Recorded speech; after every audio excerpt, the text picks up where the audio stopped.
Hello everyone, and by everyone I mean all you Outer Wilds cultists that wish you could play the game again for the first time. Welcome in. So, I recorded this a few years ago, but I'm just getting around to editing it now. Before we start though, I need to give a few disclaimers. First, if you haven't played Outer Wilds before, stop watching this. This game is too special to spoil it for yourself. Go play it first, then you can come back and watch as many Outer Wilds videos as you want. Second, now this is a big screw up on my part, but I somehow managed to break my translator tool. May have been a bad install, or maybe I messed with config files that I shouldn't have. I'm still not entirely sure. Either way, the translator didn't work. My apologies if this makes you want to yell at your screen. Since then I've gone back and played the game properly and watched countless playthroughs on YouTube, so I know the feeling of screaming internally at the streamer butchering your favorite game. Finally, in another rookie mistake, I lost all the mic audio for these recordings, just completely unusable. I did realize my F-up pretty soon after I finished the game, so to try to salvage it, I immediately watched my footage back and recorded what's essentially a commentary track of my thoughts and what was going through my head at the time I played it. Now that it's been a few years, I'm going to finally stop procrastinating and tackle the absolute mountain of editing it's going to take to cut this down into something watchable. I hope it comes out okay. With all that out of the way, let's get to it.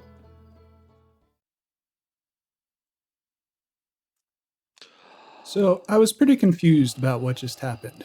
I was fairly certain the sun just exploded and killed me, but instead of sending me back to the main menu like it had before, I just woke up again at the campfire. I needed some answers. I told Slate that I died again, but he was still just as clueless as the last time.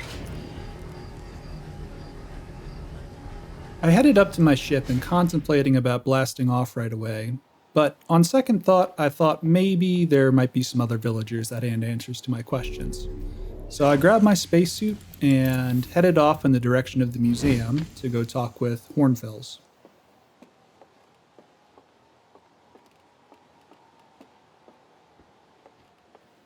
Getting around the village was a lot easier now that I had my jetpack, but when I landed on the museum, my suit told me that there was an unidentified signal.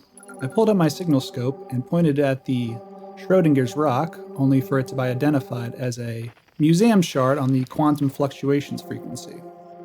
Since the game was leaning more towards the quantum nomenclature, for the rest of the playthrough I started referring to those rocks as quantum rocks instead of Schrodinger's rocks.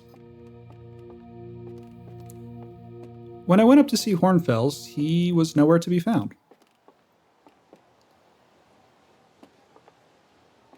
Confused, I went to go leave the museum,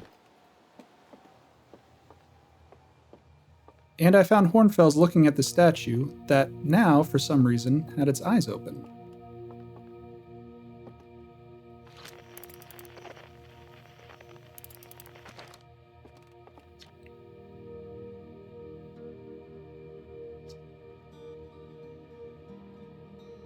Hornfells and Hal didn't understand why the statue had opened its eyes, so it appears that, to them, everything I did before I died never actually happened.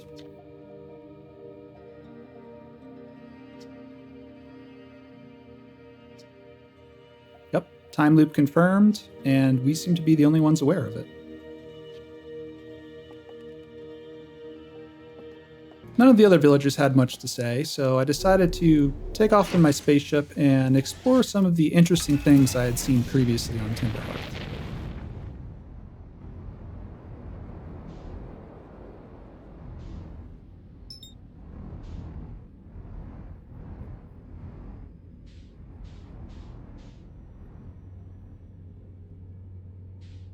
The first thing I came across was the Romanesque archways with the Nomai S figure, so I decided to land the ship there and have a look around.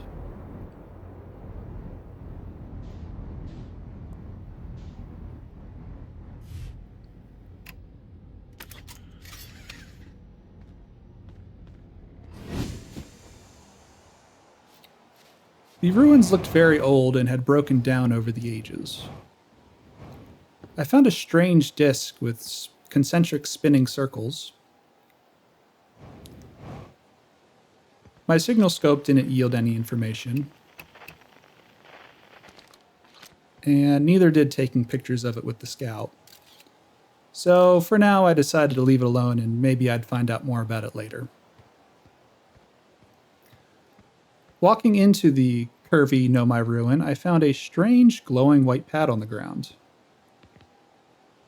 The pad was also marked with the S symbol that was visible from the structure from up in the air.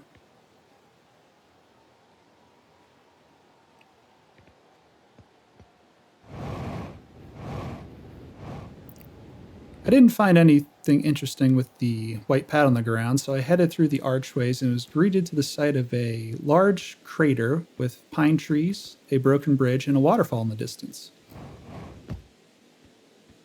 And say it with me if you've heard it before, there's always a secret behind the waterfall. I jumped across, went through the water,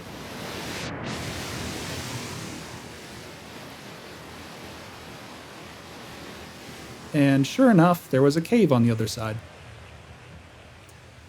The cave led into the heart of the geyser mountain, where several large geysers were spewing up into the sky. Across the bridge there was a door. Interacting with the glowing orb on the door, and that moved when I looked at it, by pulling the orb all the way to the left, I could open the door and enter this larger cave.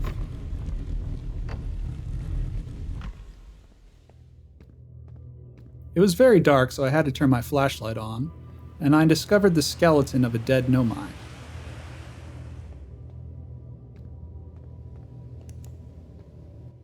To brighten up the area, I shot my Scout out, since the diagram of my ship told me I could use it as a light source.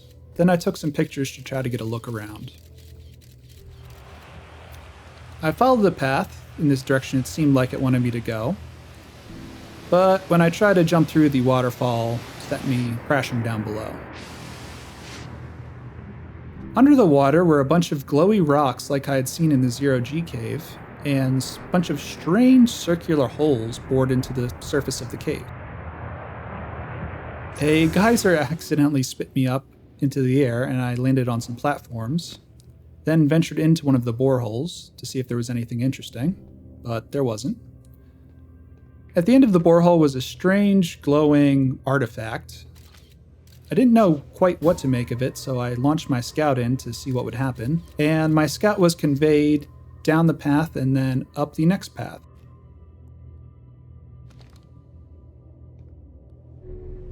It appears this was some sort of Nomai elevator that uses anti-gravity tech.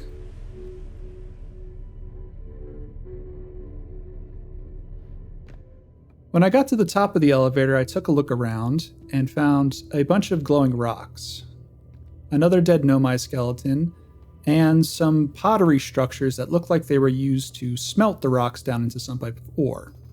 From this, I gathered that this was some type of Nomai mining operation, and this rock/metal must be valuable.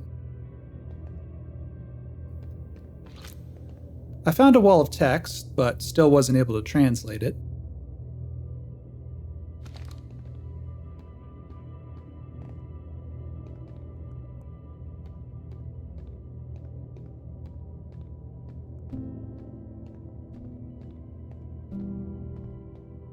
Further down the path, I came upon some more things that looked interesting. On a bench here was something called an Ash Twin Projection Stone. I picked it up and then noticed I could also drop it, and dropped it on what looked like a Nomai version of a table, which looked pretty cool if I'm being honest. Then in this indentation in the ground, I found a place where I could insert the stone. Once I inserted it, it gave me a weird vision. I removed the stone and put it in again, and this time I stayed still and was able to see several strange Nomai sculptures, some of which were glowing, and what looked like more of those glowy rocks from the Zero-G cave quickly rotating around the whatever this was. I didn't really know what I was looking at, if this was a vision of the past or the future or whatever.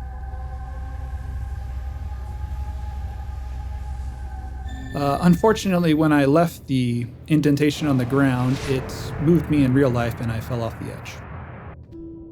Once I had climbed back up the elevator, I put the stone in again, and now that I knew that leaving the bounds would get me out of this vision, tried to see what would happen if I jetpacked straight up, and sure enough, it left. When I did, I noticed a liquidy substance leaving the pool, and when I reinserted the rock, it filled it again. Testing this theory, it seems when I leave the square of the indentation, the vision goes away.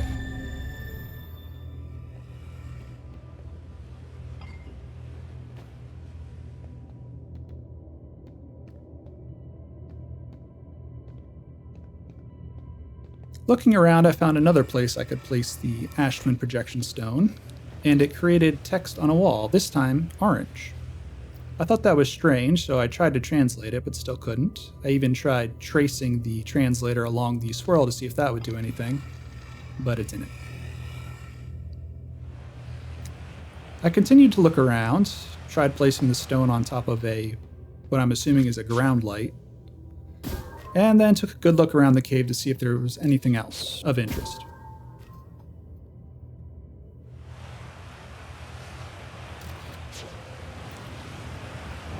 Satisfied that I had explored everything there was to see, I jumped down to these platforms and followed them upwards.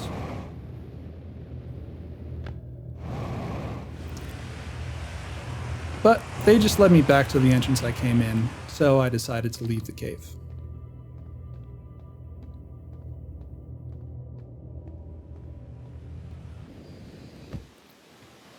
I came back to the large crater with the pine trees and tried to take a look down below, but accidentally fell.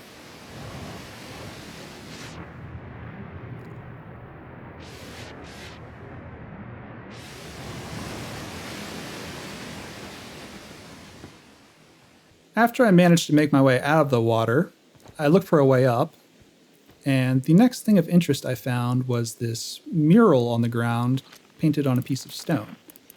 It appeared to depict two Nomai landing with their spaceship on Hearth.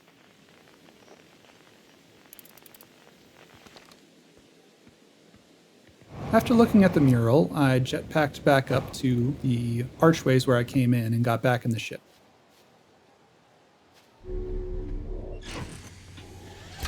I knew there were a few more things of interest I saw on Hearth, so I blasted off again to go see if I could find them.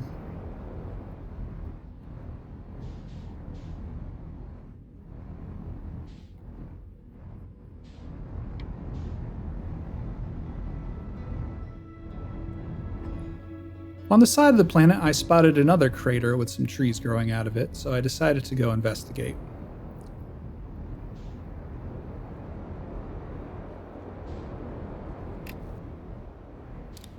I put the ship down near the crater.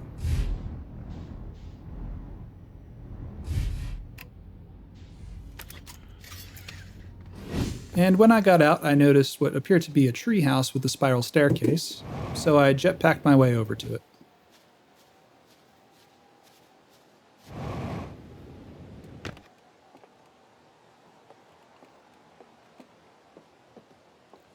At the top of the platform was a note from Chert.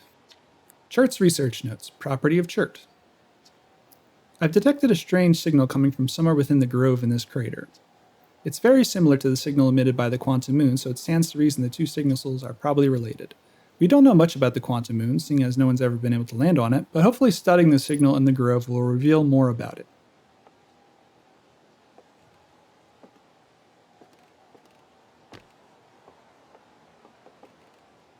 Interested to check out this quantum signal, I jetpacked my way down from the treehouse and discovered yet another waterfall. More secrets to be held? In this case, no. No secrets behind the waterfall. However, if I instead followed the waterfall down the stream and through another cave, it spit me out into a deep grove surrounded by pine trees, where I was prompted to find an unidentified signal. Getting close to another quantum rock, the signal was identified as the Grove Shard. And like the other quantum rocks, when I wasn't looking at it, it disappeared. I chased it down a few times, checking out the signal, and then I decided that I wonder what would happen if I stuck my scout to the rock. When I turned away, the rock still disappeared, but interestingly, when it moves, my scout also moved with it, providing me with a way to track quantum objects, even if I'm not looking at them. While looking around, I noticed something else interesting about the grove. There was a tree with some signs on it. It read, "In the ancient glade across old bark, it's always dark, the quiet shade." I got distracted by a geyser to my left, and when I looked away, the sign had disappeared, so I went to find it again. When I did, the poem had changed. This time it said, "The quiet shade across old bark, in the ancient glade, it's always dark." I attached the scout to it, and sure enough, my scout also moved with the tree with the signs when I looked away. I played with it for a little longer, noticing the poem changes every time, but a low fuel indicator told me that it was time to head back to my ship to refuel.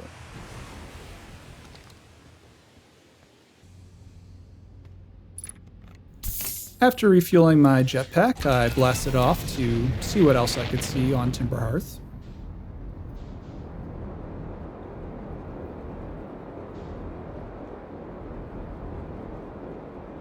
I passed by the village, but I wasn't interested in going there right now. Then I saw the forbidden DLC radio tower, so I avoided it. And finally, I came to yet another crater, this one with a smoking fire on the inside. I popped the ship into landing mode and plopped down in the middle of the crater.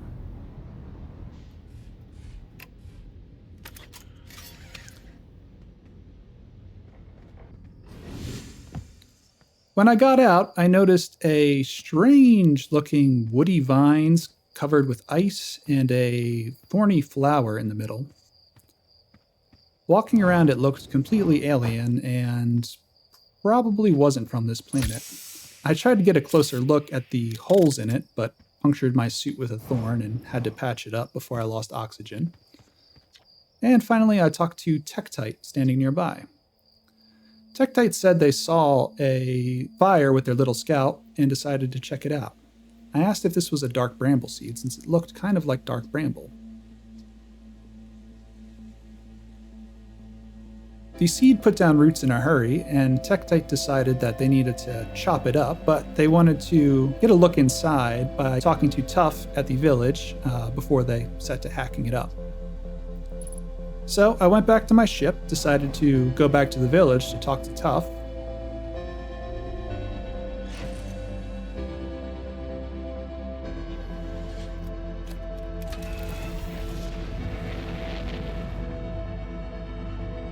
When I got to the village, I tried landing without my landing cam, but it didn't go very well.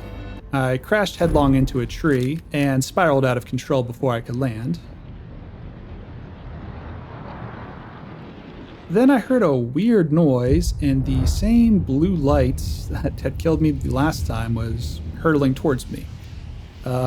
Before I tried to land here, I noticed that's exactly where the sun was before, so this was confirmation that yes, indeed, the sun is going supernova. It appears to happen on every life, and once it touches me, I will die. And then every time I die, I see this strange Nomai imagery that looked exactly like the weird vision I saw in the cave projection pool. My memories from that life also play back to me.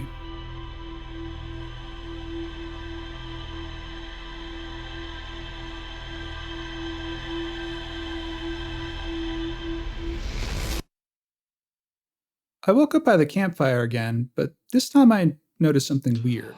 The strange glowing blue light that blasts out from the planet in the surface was going in a different direction every time. And when I zoomed in, it looked like some sort of spaceship.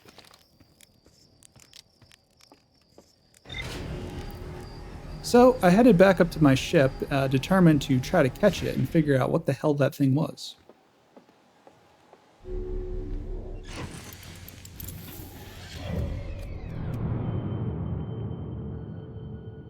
I opened my map to see if I could find it, and sure enough, I saw it moving out in the distance away from Brittle Hollow. So I blasted off and took a look around to see if I could find it. Thankfully, it was right near Brittle Hollow like my map had indicated, and I was able to get eyes on it, so I boosted as fast as I could boost directly towards it. It took a long time, and I was so focused on getting to it, I didn't notice my autopilot had automatically sent me to go back to the sun, which confused me as to why my thrusters seemed to have stopped working and I wasn't going the direction I wanted to. Once I noticed, I aborted the autopilot. It was actually a blessing because the autopilot had slowed me down considerably. If not, I would have gone hurtling way past it. And I made my approach towards the glowing blue object.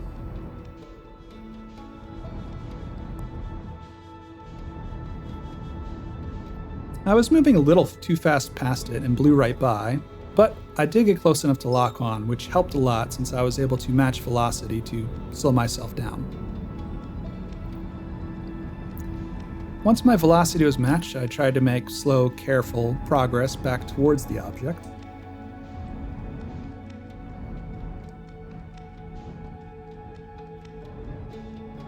And once I got close enough, I started to realize some details about it. It did appear to be some sort of Nomai spacecraft. It was slender in design and had plenty of glowing blue lights on it.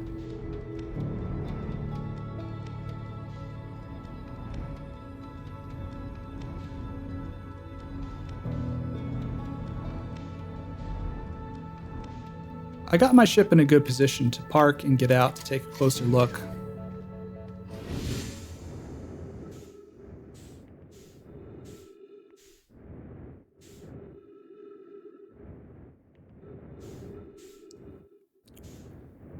The most obvious thing I noticed was that on this Nomai spacecraft, there was the symbol for the Big Bang engraved on the side of it. And there were these extrusions coming off the sides that looked like they may have been rocket boosters or sensors or maybe weapon systems. Wasn't really sure. I tried to get inside, but didn't seem like I was able to. And based on the size of this object, it didn't seem like it was big enough for a Nomai to fit inside, so it must have been some sort of autonomous craft.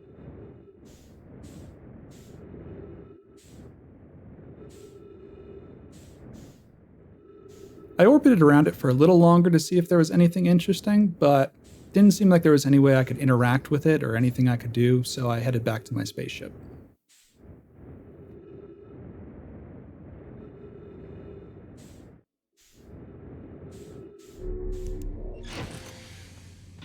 When I turned around, I had gotten very, very far from the solar system, and as soon as I locked onto the sun, my autopilot started bringing me back towards the solar system.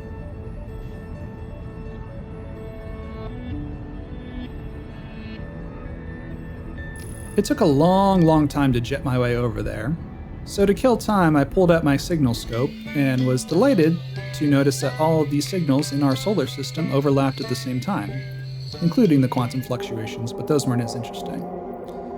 All the Hearthians playing their instruments made a very nice chorus of music that perfectly synced up together.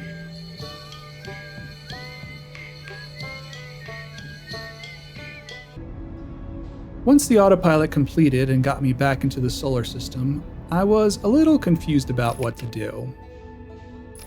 In open world games like this, I tend to be of one of two minds. Either I get distracted by everything and just go about whatever I can see, or I get super laser focused on something and just kind of let that hyper focus take me wherever it's going to take me. For some reason, this game really activated the hyper focus part of my brain, so the ship log was a big help in pointing me in direction of what to do next. I took a look at all the logs I had gathered so far and read little notes about them, most of which I had already understood. The ship log ended up being invaluable because for things I didn't understand, it gave me context that I wouldn't otherwise have, and also painted lines between objects so I knew they were related.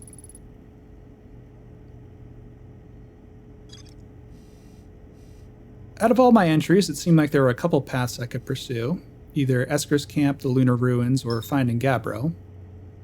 Of those three options, finding Esker on the moon, since I had already talked to him, seemed the most reasonable.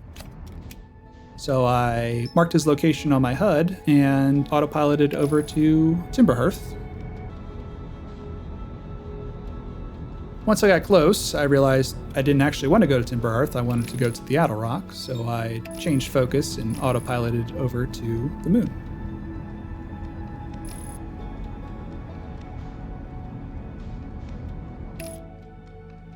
Thankfully, Esker's camp was right in front of me, so I didn't have to do any orbiting.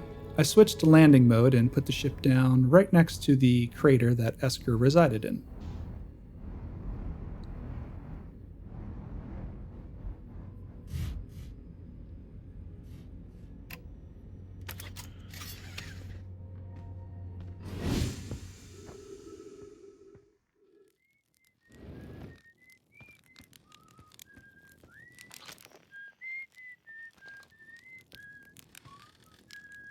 Oh hey, it's you. Ground control didn't tell me you were launching. Long time no see. Actually, I guess it's been a long time since I've seen anyone. Don't the other travelers come by? The lunar outpost saw more traffic back when our ships were less sophisticated and needed more frequent repairs. Nowadays, it's mostly used to keep a sit of eye on things. Sometimes Chirk comes by to say hi, but Gabbro's Gabbro, and you know how Ryback feels about unnecessary spaceflight. Seems lonely up here. A little. I'm in touch with ground control, Hornfels and Gossam mostly, and they radio up to chat now and then. And when ground control forgets I'm up here, and they usually do, I launch my little scout at the village. You spy on us? What? No, it's not like that. It's one-way communication that none of the villagers know about, because I've never told them.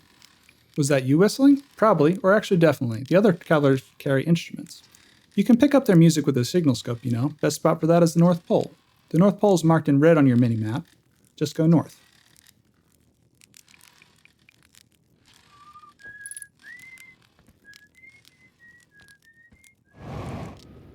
Esker's conversation about the signal scope lookout seemed to pique my interest, so I headed north and wasn't very far to find the spot that he was talking about. At the North Pole was a sign. Esker's signal scope log. Today I thought I heard something strange. No, it's back again. Something strange is coming from Hearth. Okay, I know this is crazy, but that sounds exactly like Feldspar's harmonica. It's still there. This is creepy. I took out my signal scope to look for the source of the harmonica signal.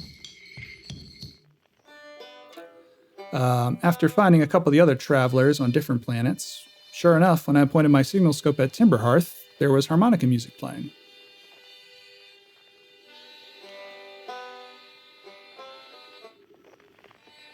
The source of the harmonica seemed to be coming back from that crater where the smoke and the strange dark bramble seed was coming from. So I headed back to my ship to blast off over there and check things out.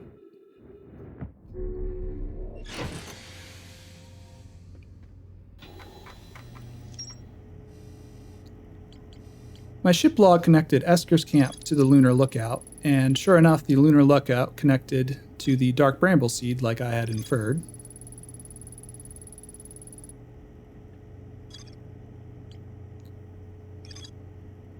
So I marked the dark bramble seed on my HUD, closed out of the ship log, and blasted off to go check it out.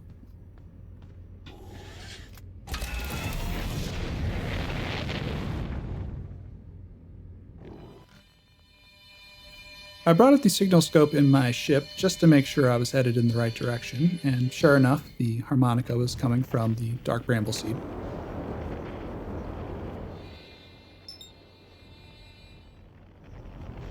I landed without the landing cam this time, and again, it was a bit rougher than usual.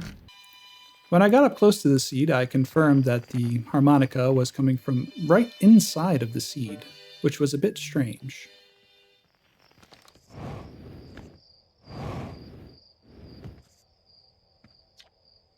Talking to Tektite again, it made it very obvious that they wanted me to launch a scout inside the seed.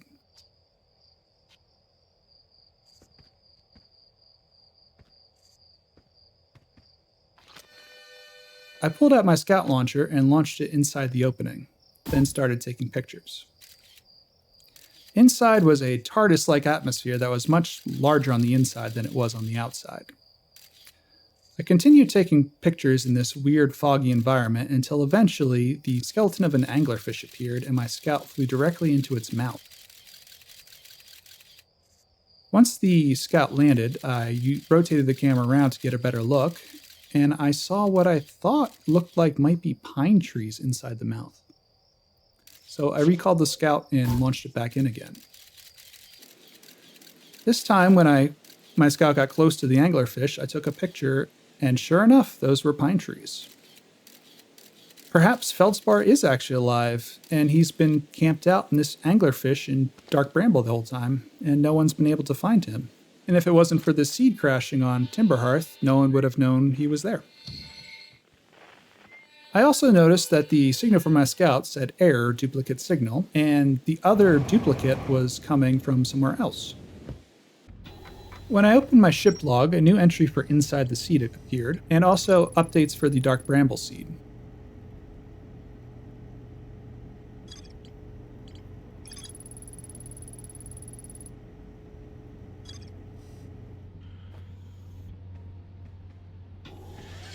I was very intent on the mystery I seemed to stumble upon, that I could be the one to find feldspar alive and well, and that would make the villagers really happy, so I autopiloted off the dark bramble. Once I got closer, dark bramble was really creepy looking. It appeared as a giant-looking seed, much like the one on Timber Hearth, with woody vines sprouting out the sides and bits of ice on the exterior. I orbited around for a bit to see if I could see anything interesting on the surface, but it appeared that the outside of dark bramble was just featureless bits of ice with nothing interesting to see.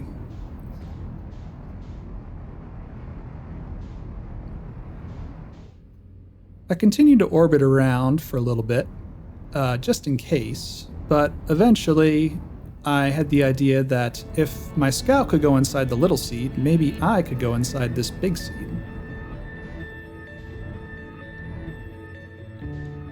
I made my way towards one of the openings in the large seed and cautiously started going into the foggy atmosphere.